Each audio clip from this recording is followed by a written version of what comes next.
Inflation या मुद्रास्फीति के बारे में बताएंगे।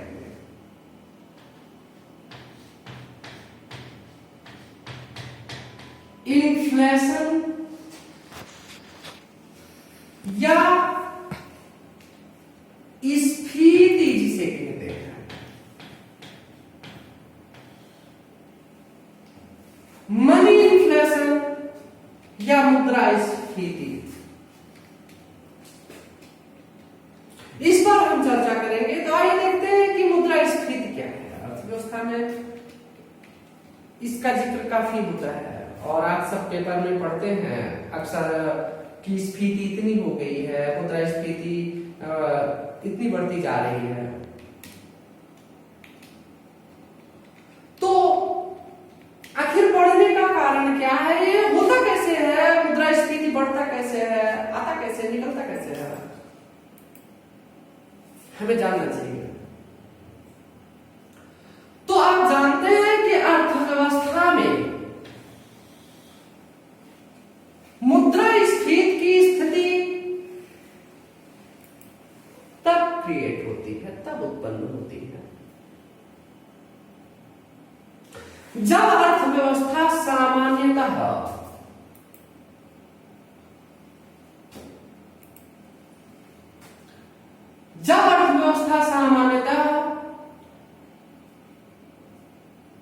मुद्रा की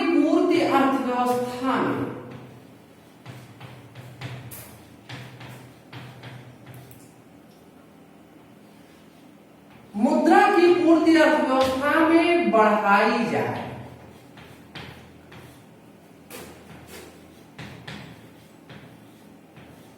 अब मुद्रा की पूर्ति या तो केंद्रीय बैंक के द्वारा सप्लाई ऑफ मनी को इंक्रीज किया जाएगा या फिर गवर्नमेंट सरकार के द्वारा गवर्नमेंट एक्सपेंडिचर करके सरकारी व्यय को बढ़ा करके अर्थव्यवस्था में मुद्रा की मात्रा को बढ़ाया जाएगा। तो जब अर्थव्यवस्था में मुद्रा की मात्रा बढ़ती है तो इस स्थिति में इसका प्रभाव अर्थव्यवस्था पे रहने वाले लोगों पर पड़ता है, अर्थव्यवस्था में पड़ता है। तो ऐसी स्थिति में मुद्रा की पूर्ति में परिवर्तन का प्रभाव अर्थव्यवस्था में रहने वाले लोगों और अर्थव्यवस्था में उत्पादित वस्तुओं और सेवाओं पर पड़ता है, इसकी कीमतों पर इसका प्रभाव पड़ता है। तो ऐसी स्थिति में मुद्रा की मात्रा में वृद्धि लोगों की आय में वृद्धि लाती है, लोगों की आय को बढ़ाएगी, लोग अधिक पेमेंट पाएंगे, लोग अधिक मजदूरी पाएंगे, कम समय के बदले अधिक कीमत पाएंगे, अधिक मजदूरी पाएंगे। तो जब उनकी इनकम बढ़ती है तो निश्चित रूप से इनके आय के बढ़ने का प्रभाव इनकी मांग पर पड़ता है, डिमांड। और ऐसी स्थिति में अर्थव्यवस्था में इनकी मांग बढ़ती है, चूंकि आय बढ़ी है इसलिए मांग बढ़ती है। यह अधिक से अधिक वस्तुओं और सेवाओं पर खर्च करने का प्रयास करते हैं। तो ऐसी स्थिति में अब मांग में वृद्धि और मांग में जिस अनुपात में वृद्धि होती है पूर्ति उस अनुपात में नहीं बढ़ती है या पूर्ति सामान्यतः स्थिर रहती है, क्योंकि अर्थशास्त्र में इस बात का उल्लेख किया गया है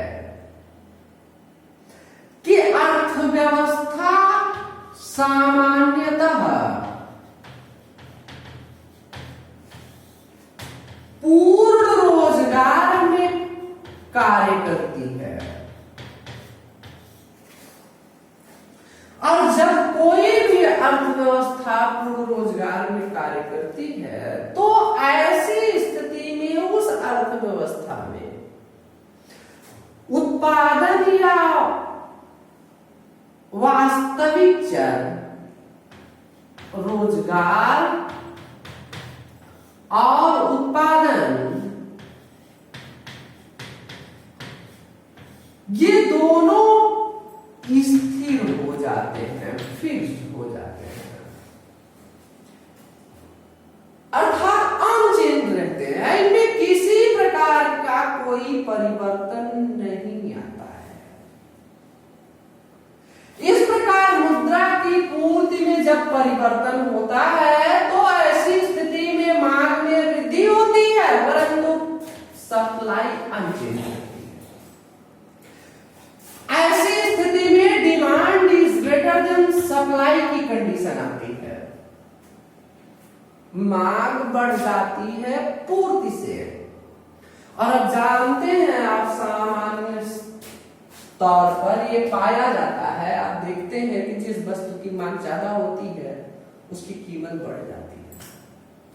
तो ऐसी स्थिति में अर्थव्यवस्था में वस्तु की मांग के अधिक होने से इसका सीधा असर कीमतों पर पड़ता है, उस वस्तु की कीमतों पर पड़ता है। और मांग में चूंकि की वृद्धि हो रही है इसलिए उस वस्तु की कीमत बढ़ जाती है। देखिए, सामान्य कीमत स्तर बाजार में जो चल रहा होता है उसमें वृद्धि हो जाती है, लेकिन जो मुद्रा का मूल्य होता है,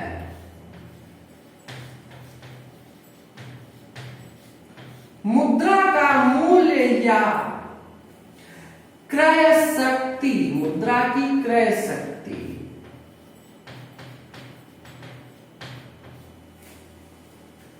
ये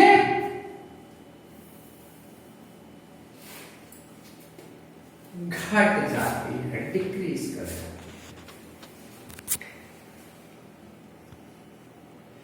मुद्रा की क्रय शक्ति का घटना और अर्थव्यवस्था में किसी वस्तु या किसी सेवा की निरंतर कीमतों में वृद्धि या सामान्य कीमत स्तर में निरंतर होने वाली वृद्धि मुद्रास्फीति का सूचक होती है। तो इस प्रकार जब किसी अर्थव्यवस्था में मुद्रा की मात्रा में परिवर्तन या सार्वजनिक व्यय में होने वाले परिवर्तन के कारण किसी वस्तु की कीमतों में निरंतर वृद्धि होती है या सामान्य कीमत स्तर निरंतर बढ़ता है और मुद्रा के मूल्य या मुद्रा की क्रय शक्ति में गिरावट दर्ज होती है, तो उसी क्रिया को हम मुद्रास्फीति के नाम से जानते हैं। मुद्रास्फीति कहते हैं, मनी इन्फ्लेशन। एक एग्जांपल ले लेते हैं, जैसे आप किसी वस्तु की कीमत, मान लीजिए गेहूं,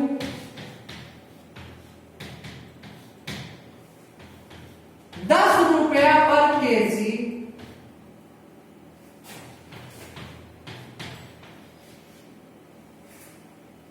₹10 में 1 केजी आप गेहूं को आप क्रय कर देते हैं 2019 में।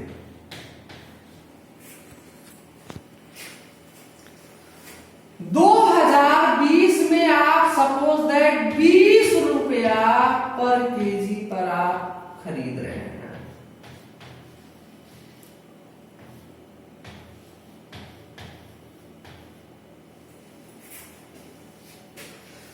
तो आप देखिए कि 2019 में आप ₹20 से 2 केजी खरीद रहे थे और अब आप वर्तमान में ₹20 में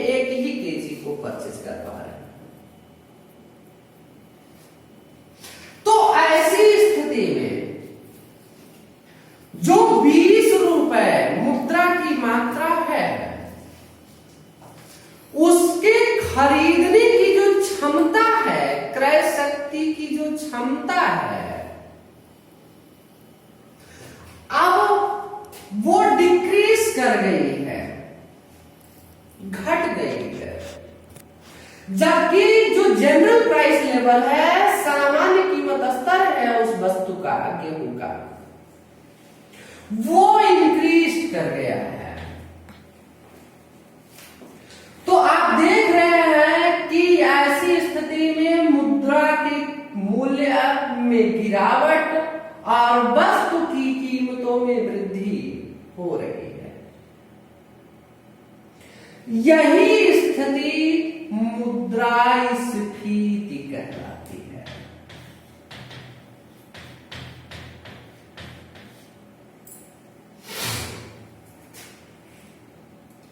मुद्रास्फीति कहलाती है। मुद्रास्फीति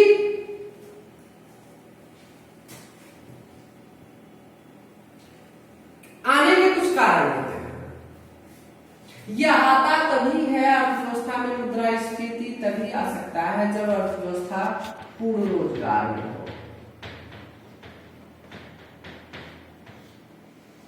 क्योंकि ऐसी स्थिति में उत्पादन स्थिर हो जाता है।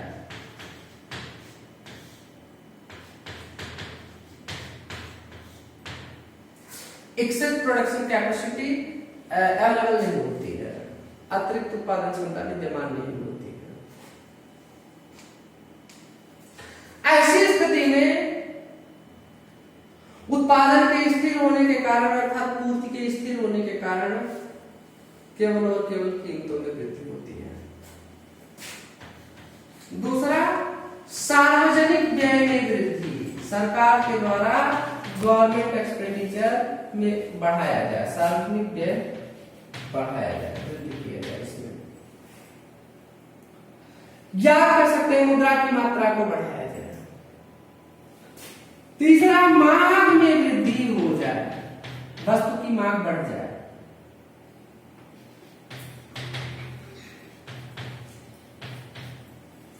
वस्तु की मांग बढ़ जाए तो ऐसी स्थिति में अर्थव्यवस्था में मुद्रास्फीति शुरू हो जाती है, मुद्रास्फीति की स्थिति आने लगती है, दिखाई देने लगती है।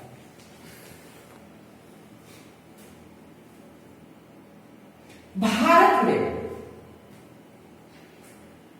मुद्रास्फीति की जो गणना है, मुद्रास्फीति का जो मूल्यांकन है, वो मुद्रास्फीति भारत में WPI के माध्यम से किया जाता है, होलसेल प्राइस इंडेक्स।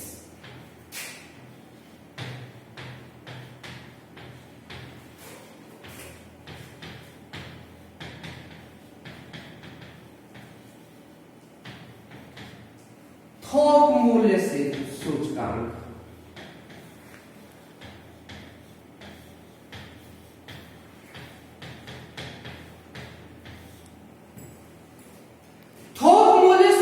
के द्वारा मुद्रास्फीति की गणना की जाती है। मुद्रास्फीति WPI, इसमें केवल और केवल वस्तुओं को शामिल किया जाता है, सेवाओं को नहीं। ध्यान दीजिएगा, सेवाओं को हम इसमें शामिल नहीं करते, इंक्लूड नहीं करते हैं। और इसमें बड़े बड़े व्यापारी या थोक व्यापारियों को शामिल किया जाता है। मुद्रास्फीति की गणना करने के लिए भारत सहित कुछ अन्य देशों में भी, थोड़े बहुत कुछ अन्य देशों में भी WPI का प्रयोग किया जाता है। इसकी गणना करते समय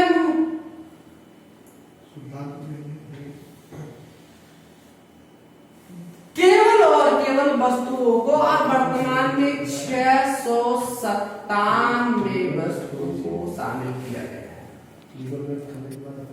697 वस्तुओं को वर्तमान में मुद्रास्फीति के अंतर्गत शामिल किया गया।